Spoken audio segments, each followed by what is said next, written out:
येत्या शुक्रवारी वीज कामगार चांगला शॉक देणार असल्याचं दिसतंय, कारण शुक्रवारी राज्यभर निदर्शनं होणार आहेत। कामाचे तास निश्चित करण्यासह विविध मागण्या त्यांनी आता मांडलेल्या आहेत। 21 फेब्रुवारीला राज्यभरातल्या कार्यालयांसमोर ही निदर्शनं केली जाणार आहेत। Maharashtra state electricity workers federation संघटनेनं आता ही निदर्शनं करण्याची हाक दिलेली आहे। या कामगारांच्या नेमक्या मागण्या काय आहेत आपण ते देखील पाहूया।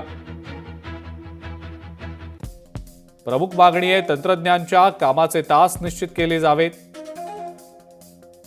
वीज वसुली बाबतीतली दडपशाही बंद करावी, महावितरणची 329 उपकेंद्र कंत्राटी पद्धतीनं चालवू नये, उपकेंद्रांची पदं तांत्रिक कर्मचाऱ्यांमधून 100% भरली जावीत, महानिर्मितीकडील 16 जलविद्युत केंद्रांचं खासगीकरण रद्द करावं।